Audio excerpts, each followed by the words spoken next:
पहले भी लगाती रही है, इस बार भी लगाया। उन्होंने कहा कि चाचा को और बधाइयों से और मैत्री से आप और सांसद जी धर्मेंद्र जी को भी परिवारवादी समाजवादी पार्टी लगातार। मैं कहना चाहूँगी कि भाजपा को केवल जो रीजनल पार्टीज़ हैं उसमें परिवारवाद नज़र आ रहा है। भाजपा को अपना परिवारवाद नज़र नहीं आता है, तब उनकी आंखों में पट्टी लग जाती है।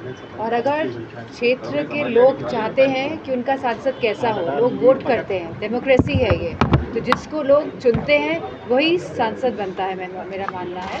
तो इसमें कोई गलत बात नहीं है। लगातार सीटें जो चेंज हो रही हैं उसको लेकर भी बीजेपी आरोप लगा रही है, उनके समाजवादी पार्टी अभी तक कंफ्यूज है। मैं समझती हूँ कि किसी रणनीति के तहत ही सीटें चेंज करी जा रही हैं और हमारा मकसद यही है कि ज़्यादा से ज़्यादा सीटें गठबंधन और समाजवादी पार्टी जीते। कैबिनेट मंत्री जयवीर सिंह से यह लड़ाई लगातार समाजवादी पार्टी का कब्जा है। तो इस बार कितना कड़ा मुकाबला देखने को मिलेगा, क्योंकि वो लगातार मैनपुरी में 80 में से 80 और 400 सीटों पार्टी दावा कर रही है। नहीं, अच्छी बात है, क्योंकि भाजपा का कोई ना कोई कैंडिडेट तो आना ही था और अगर जयवीर सिंह जी आए हैं तो ये अच्छी बात है। लेकिन समाजवादी पार्टी पहले से ही चुनाव की पूरी तैयारी कर चुकी है और हम मजबूती के साथ चुनाव लड़ेंगे। बीजेपी कह रही है कि हम लोग नारी शक्ति की बात कर रहे हैं, तो वही इंडिया अलायंस के कुछ नेता हैं जो महिलाओं को लेकर के गलत बात कर रहे हैं। आप भी एक महिला हैं, किस तरीके से? मैं समझती हूँ बीजेपी के नेताओं को याद करना चाहिए कि उत्तर प्रदेश में जो अपराध की घटनाएं हुई हैं, चाहे वो उन्नाव का इंसिडेंस हो, चाहे वो हाथरस का इंसिडेंस हो, और रोज़ एनसीआरबी के आंकड़े जो आ रहे हैं वो बता रहे हैं कि 50% उत्तर प्रदेश में महिलाओं के साथ जघन्य अपराध में बढ़ोतरी हुई है, लगातार इंक्रीज़ कर रहा है। India is not a safe country for women, ऐसे बाहर पूरे अंतर्राष्ट्रीय मीडिया इस बात को बोल रही है। हमने देखा कि मणिपुर में क्या हुआ महिलाओं के साथ, हमारी बहनों के साथ। तो इन सब बातों को हमें देखना चाहिए कि देश में अब आखिरकार देश किस दिशा में जा रहा है, जहां महिलाएं सुरक्षित नहीं हैं।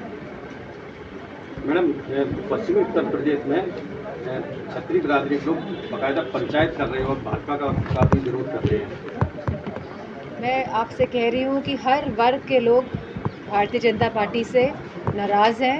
युवा आक्रोशित है क्योंकि युवाओं के पास रोज़गार नहीं है, किसान की आय दुगनी नहीं हो पाई है, महंगाई के कारण उनकी आय आधी से भी कम हो गई है। सारे वर्ग, जो 4 स्तंभों की बात कही गई है, जो हमारे राष्ट्रपति ने जो भाषण दिया था उसमें नारी, युवा, महिलाएं और साथ में हमारा जवान, तो ये जो चारों स्तंभ हैं हमारे देश के, ये चारों डगमगा गए हैं, एक तरीके से अपने आप को स्थिर महसूस नहीं कर रहे हैं। मीसा भारती ने कहा है कि अगर इंडिया गठबंधन की सरकार बनती है तो पीएम मोदी समेत तमाम जो बीजेपी के नेता हैं उनको जेल भेजा जाएगा। मैं समझती हूँ कि अगर हमारी इंडिया गठबंधन की सरकार बनती है तो लोग ज़्यादा से ज़्यादा सुविधाएं कैसे पहुँचा सके, हम बेहतर शिक्षा कैसे कर सके, युवाओं को रोज़गार और नौकरियाँ कैसे दे सके, इस पे विचार किया जाएगा। केजरीवाल अंदर है और अंदर से दिल्ली की सरकार चला रहे हैं। हमने लगातार देखा है कि जो चीफ मिनिस्टर्स हैं, जो मजबूत चीफ मिनिस्टर्स हैं, जो अच्छा शासन कर रहे हैं और लोगों की सीधे सहायता कर रहे हैं, ऐसे चीफ मिनिस्टर्स को कहीं ना कहीं भारतीय जनता पार्टी ने जेल में डालने का काम किया है और सीबीआई ईडी के माध्यम से लगातार लोगों को प्रताड़ित किया जा रहा है। इनके शासन में खाली इसी एंगल पे काम किया जा रहा है, लेकिन जनता से रिलेटेड जितनी भी प्रॉब्लम्स हैं, जितनी भी उनको असुविधा इस समय महसूस हो रही है, उसके बारे में ये सरकार बिल्कुल सोच नहीं रही है। राष्ट्रीय अध्यक्ष जी इस सीट पे प्रचार के लिए कब आएंगे? क्या नामांकन में आपके साथ होंगे? अभी इस बारे में कोई ऐसी बातचीत नहीं हुई है, जब अगर होंगे तो पता चल जाएगा। कल घोषणा पत्र जारी हुआ है समाजवादी पार्टी का, उसमें कई चीजें ऐसी रखी हैं, इसमें युवाओं का भी ख्याल रखा गया है। मैं समझती, जब उत्तर प्रदेश में 5 साल की सरकार थी तो इतने काम समाजवादी पार्टी ने कराए कि उन्हीं कामों को आज 7 साल और हो गए, ये भारतीय जनता पार्टी के लोग आगे बढ़ा रहे हैं। कोई भी एक नया काम नहीं लेके आए हैं। जहाँ हमारे एक्सप्रेसवे में हवाई जहाज उतर रहे हैं, वहीं अंतर्राष्ट्रीय स्तर स्टेडियम में मैचेस हो रहे हैं लखनऊ में। और जो इनका बनाया हुआ जो एक्सप्रेसवे था, बुंदेलखंड एक्सप्रेसवे, आप अगर उसमें हवाई जहाज उतार के दिखा दें तो हम मान जाएंगे। अखिलेश जी ने कहा है कि जयवीर सिंह को जो यहाँ भेजा है वो जानने के लिए भेजा है।